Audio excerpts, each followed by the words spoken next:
자, 오늘 주제 뭡니까? 자, 다가오는 불확실성의 시대 2024년 잘 살아남는 법. 요거 제가 예언 하나만 할까요? 조심스럽게. 오늘 우리가 요 방송한 내용 있잖아요, 이제. 네.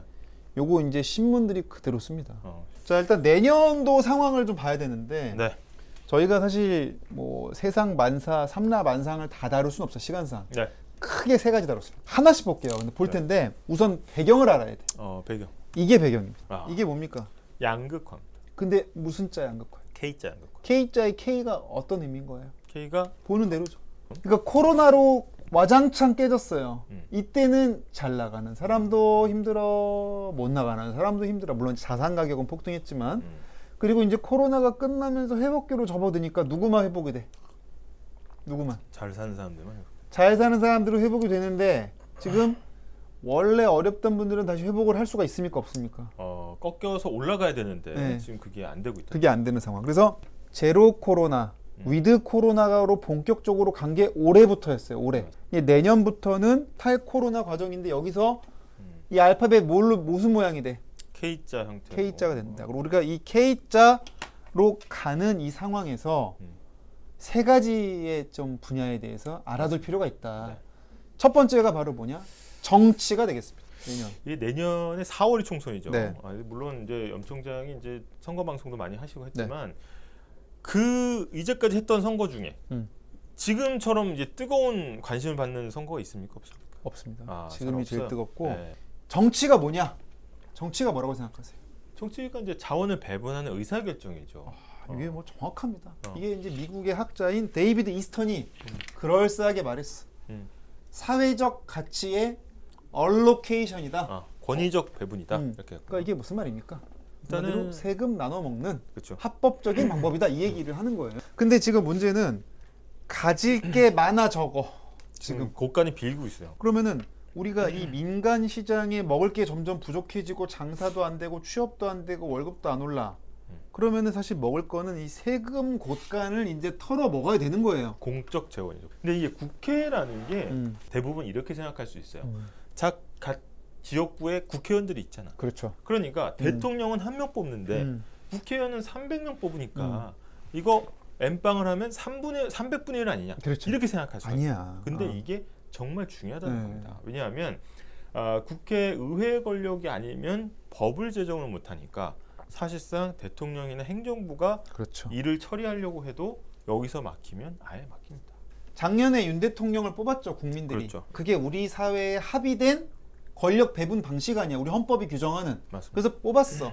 뽑았으면 당연히 국민의 위임을 받은 대통령은 뭘 해야 돼? 자기가 세운 공약을 실천해야 돼. 실천해야 돼. 그럼 공약을 뭘로 실천해야 됩니까? 법으로 실천해야 돼. 법으로 실천해야 돼. 그럼 법을 누가 바꿔? 법을 국회가 바꿔. 여기서 바꾸는 겁니다. 이 자원을 어떻게 배분하는가? 네. 이거는 결국은 우리가 두 가지 수단. 우선은 대통령이라는 행정부 권력을 선출함으로써 그래. 큰 방향을 이렇게 이 공약 거죠. 한번 이행해봐.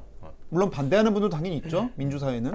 하지만 그거를 이행하려면 법이 받쳐줘야 되는데 지금 현재 국회는 지난 21대 국회가 민주당이 170석이 넘습니다. 사실은 만약에 이 아까 얘기했지만 행정부의 수반인 대통령이 힘있게 정책을 추진하려면 그렇죠. 입법부도 사실 장악을 해야 그렇죠. 여기서 이렇게 하겠습니다라고 법안을 넘기면 국회에서 뚱땅뚱땅해서 통과돼서 그 법이 실행되고 네. 그래 사회가 한 방에 쭉 움직이는데 지금 상황은 어떠냐? 여소야대 상황이다. 그렇죠. 그렇다 보니까 이 다음 총선은 이 공약의 이행 국면으로 가는 자, 총선이 될 수 있는 그러면 거예요. 여당 입장에서는 내년 총선 어떤 의미입니까? 아니 나도 성공한 정부로 남아야 되는데 그렇지. 그러려면 내가 냈던 공약 이행률 높이고 그리고 지표도 개선해야 되는데 네. 이러려면 좀 속 시원하게 내 맘대로 법도 만들고 세금도 쓸 수 있도록 가야 되는데 그렇죠. 그걸 위해서 다수의 의석을 확보해야 안정적인 국정 운영이 가능하다. 그렇죠. 이게 국정 안정론이 되겠습니다. 그래서 이 정부가 음. 법안을 내면 판판이 국회에서 깨지지 않고 그렇죠. 국회에서 통과돼서 법까지 돼서 공포되고 시행이 되면 그렇죠. 그러면 이제 정책에 힘을 받는다는 거죠. 하지만 야당 입장은 어떻습니까? 야당 입장에서는 아니 그동안 잘 했으면 그치 잘했으면 우리도 협조해 주지. 야당 입장이 그렇죠. 근데 씀씀이도 줄인다고 그러고 우리의 가치관이랑은 안 맞다.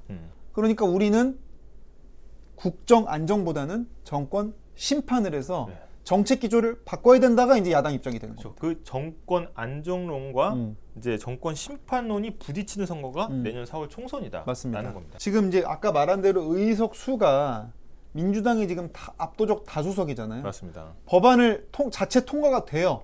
근데 과연 그럼 민주당도 과반을 유지 못하게 되면 그때는 사실은 이제 민주당도 협상력은 떨어지는 거예요. 그래서 과연 이 비율이 어떻게 될 거냐. 내년에 과연 살아남기 위해서 우리가 유심히 봐야 될 거 정치 권력의 변화를 봐야 되는데 네. 그거는 바로 우리의 삶과 직결되어 있기 때문이다. 아까 말한 대로 이제 먹을 게 없으면은 우리 세금이라도 먹어야 돼요. 그렇죠. 근데 실제로 지난 총선 공약 이행 현황을 보면은 이행이 된 것들의 비중은 10건 중에 3건이 채 안 됩니다. 이전 국회는 괜찮았냐? 이전 국회 공약 완료율도 반토막이에요. 잘 나와봐야 반토막이야. 그렇다고 본다면 이번 총선 앞두고도 여러 공약들이 난무할 거 아니에요. 그러니까 10개 던지면 그 중에 5개도 지금 다 안 된다. 될까 말까야. 될까 말까. 그리고 우리가 다시 봐야 될 건 뭐냐? 작년으로 돌아가야 돼. 작년. 대선 공약도 봐야 돼요. 아, 대선 공약. 왜? 이재명 후보랑 윤석열 후보 당시에 공약이 완전히 달랐어요. 국토 보유세를 만들겠다고 했었고 보유세. 세금 전면 재검토 세금 완화 완전히 달랐어. 완전히 기조가 진보 보수니까. 근데 문제는 윤 대통령이 당선이 됐죠. 근데 이거 추진하는데 쉽습니까 어렵습니까? 아까 말한 지금 대로. 쉽지 않죠. 법 개정이 안 되니까 어려워.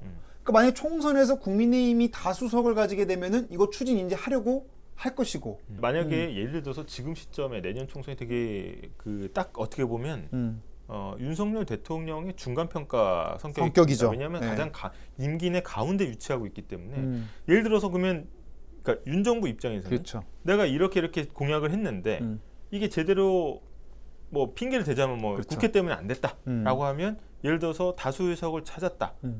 여당이 이제 여대가 됐다라고 그렇죠.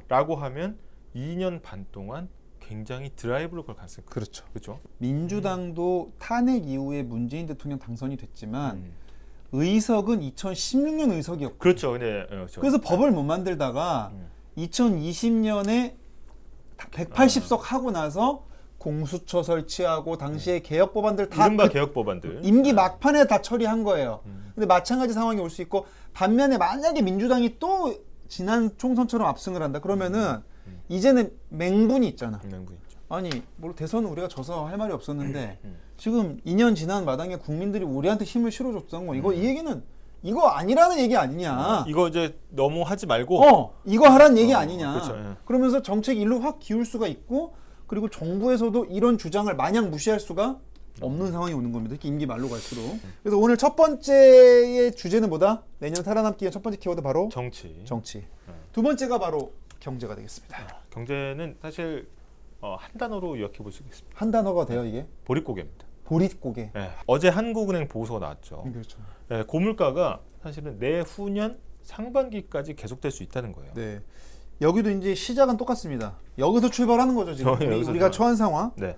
근데 지금 미국 상황 좀 봐주시죠. 네, 미국 상황이 사실 이제 미국 국제 10년물 금리가 4.988. 이 미국의 10년물 국채가 튄다는 건 어떤 의미로 볼 수 있습니까? 일단 10년물 국채 좀 정리 한번 해주시죠. 이 국채가 음.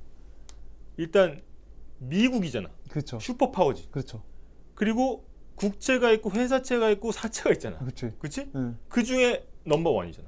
그러니까 미국의 제일 잘 사는 나라의 제일 힘센 정부가 보증하는 그렇죠. 채권이면 제일 안전한 거 아니야? 안전한데 단기물이 있고 장기물이 있어요. 음. 근데 장기물의 첫 시작이 10년물입니다. 10년물이 모든 글로벌 국채의 기준이 되는 거야. 만약 예를 들어서 여기 앞자리가 한국으로 바뀌었어.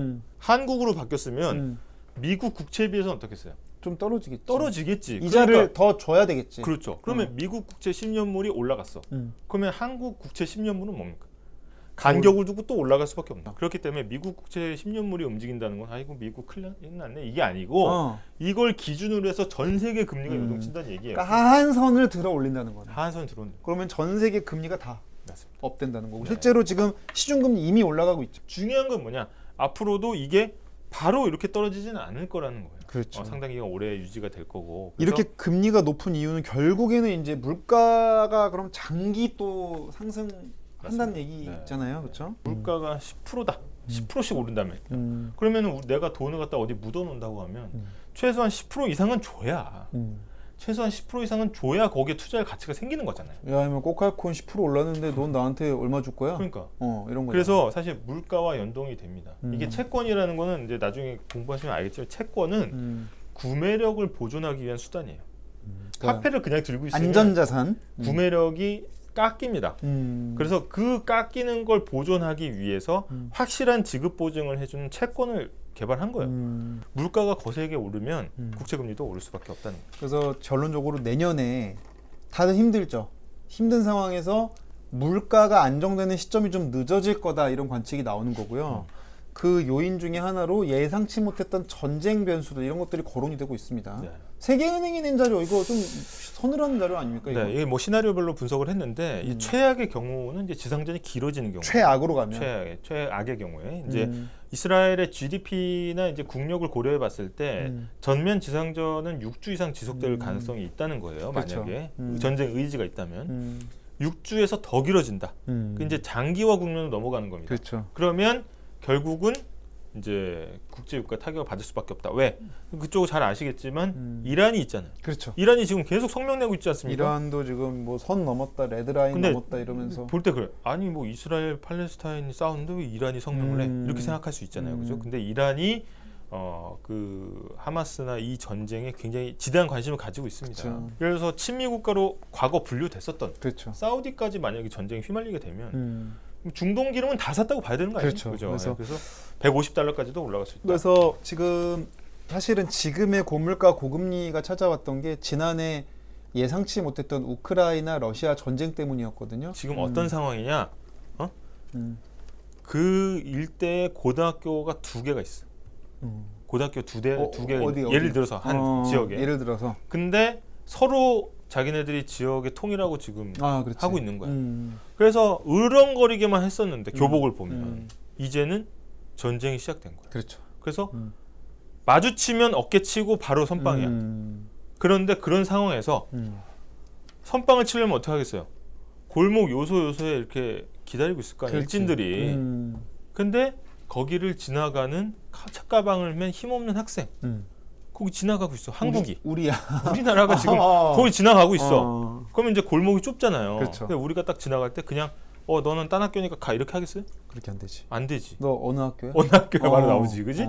그래서 어느 학교인데요 그러면은 가방 벗고 그다음에 한 달까지 하는 거야. 그렇죠. 그래서 사실 우리나라가 타격이 더 크다. 자, 그래서 어쨌든 정리하자면 내년도 경제 키워드는 고금리 고물가 계속 간다. 네, 그래서 맞습니다. 보릿고개 넘는 거다. 맞습니다. 굉장히 힘들 거고 어떤 변수가 나올지 모른다. 까지입니다. 근데 여기서 이제 마지막 세 번째입니다. 맞아요. 전쟁입니다. 전쟁. 이게 요거는 어떻게 보세요? 대만 전쟁. 팍스 아메리카나. 이게 지금 깨진다라는 분석이 나오고 있습니다. 이게 미국에 의한 평화잖아요. 그죠? 네, 팍스가 이제 라틴어로 피스예요. 피스. 그러니까 이제 원래 이 말이 이제 팍스 로마나. 팍스 로마나. 그러니까 로마가 어떤 이 세계 제국으로 패권을 장악하면서 평화가 찾아온 상황. 로마에 의한 평화. 로마에 의한 평화인데 이게 90년대 이후에 이제 냉전이 종식되면서 주적이었던 이제 러시아의 전신인 소련이 붕괴되고 슈퍼파워 한 나라만 아니 남으니까 만약에 옛날 90년대 초반 미국이었으면 지금 중동 전쟁 어땠을까? 안 나지. 근데 지금 이 미국에 의한 평화가 한 20년 유지가 됐어요. 근데 이 평화를 사실은 깨고 싶어 했지. 근데 그거를 대놓고 깰 수 있어 없어. 그 워낙 힘이 세. 전면전으로는 불가능하니까 그래서 무슨 방식으로 했냐? 주로 테러리즘 방식으로 싸운 거죠. 그게 이제 극단적인 무장단체의 출현으로 나타났던 게 2001년 9.11 테러였고 이게 문제는 이제 중국의 국력이 커지면서 미국이 신경이 굉장히 분산이 많이 되죠. 이제 맞습니다. 블랙록이라는 이제 투자 기관입니다. 회사. 기관에서 내놓은 기사입니다. 제목 좀 읽어주세요. 네. 중동 전쟁이 아니라 미중 긴장이 최고의 지정학 위험이다. 네, 이게 지금 10월 24일 날 나온 기사인데 최근에 나왔습니다. 네. 지금 다들 야 하마스 어떡하냐 막 이러고 있을 때 내년 1월에 또 정치 이벤트가 있네요. 대만 이벤트가 총통 있어요. 선거가. 그래서 문제는 이제 대만 총통 선거도 있고 이제 중국이 대만을 치는 거 아니야? 굉장히 고민인데 내년에 또 이게 있습니다. 그렇죠. 미러우 동시 대선. 바이든 같은 경우 지금 나는 모르겠다. 지금 나이 많다고 공격 엄청 받아. 저거 치매온 거 아니야 이러면서 막 욕을 먹고 있는데. 근데 그 다음 말이 잘 생각이 안 나. 생각도 안 나고 성과를 또 내야 되잖아. 네. 근데 지금 사우디 가서 기름 좀 잡으랬더니 말 안 들어. 우크라이나 러시아도 계속 전쟁하고 젤렌스키 주저앉히랬더니 말 안 들어. 거기다가 이스라엘도 지금 전쟁하고 이게 국내 민심을 수습할 과제가 있는 거고요. 러시아대로 어떻습니까 지금? 숨이 잘 안 쉬어지고 있어요. 러시아 같은 경우에는 지금 얘 암살당할 뻔했잖아, 푸틴. 그 러시아는 사실 이제 지금 푸틴 같은 경우에는 지금의 선택지는 전혀 옵션이 없었을 거예요. 그렇죠. 빨리 전쟁을 끝내고 뭐 미국과 이제 유럽이 수습하기 전에 거기를 그냥 실효적으로 그냥 장악해 지배하고 버린다. 나중에 다른 카드로 협상하고 이런 거 그렇죠. 생각했을 텐데. 그래서 국경선을 굳힌 다음에 그 다음에 협상을 하려고 했던 건데 지금 얼만큼 됐습니까? 이제 전쟁이. 이제 1년 반 됐어요. 1년 반 됐죠. 근데 또 이 양반은 어때 지금? 이 양반은 지금 이제 젤렌스키는 이분은 사실은 개인적으로 보면 네. 어떻게 보면 이제 우크라이나를 지금 이렇게까지 침공을 막아낸 건 대대적인 성공이라고 할 수 있어요. 그렇죠. 하지만 자기 뒤에 있는 미국의 힘이 점점 관심이 지금 자기를 이렇게 바라봐주고 있는 줄 알았는데 살짝 뒤로 돌려보니까 딴 데 보고 있는 거야. 이런 상황에서 또 미국에서는 또 경쟁자가 트럼프 아니겠습니까? 네. 선거에 거친 정치인들이 전 세계에 출몰하고 있는 겁니다 지금. 단추를 막 누릴 수도 있어요. 그래서 지금은 이제 내년 1월 대선 지금 대만 침공설에 대한 의혹 기사들이 사실 지난해부터 계속 나왔던 거예요. 하여튼 이런 상황 속에서 결국은 내년도의 국제 정세도 굉장히 불안할 수밖에 없다. 또 선거를 앞두고 어떤 극단적인 정책이나 노선을 주장하는 또 세력이 나오게 되면 채권 금리 들썩일 수밖에 없겠죠. 그럼요. 네. 그게 결국 국내 금리에도 영향을 주게 되고 네. 국내 금리 영향 주면 당연히 이자 올라가고 이자 올라가면 우리 생활 힘들어지고 생활 힘들어지면은 세금에 대한 배분의 의존도가 높아지는데 그거는 누가 결정한다? 정치가? 국회가 결정한다. 그래서 정치, 경제, 국제 정세 모두 불확실성의 시대인 만큼 굉장히 중요하게 정신 바짝 차려야 된다. 하여튼 2024년은 이게 사진에서 보듯이 쉽지 않은 시기가 될 거다. 네. 특히 뭐 경제적으로는 뭔가 새로운 걸 더 추진한다기보다는 네. 기존에 있는 걸 내실을 다지는 투자가 좀 필요하지 않나 이런 네. 생각이 좀 들어요.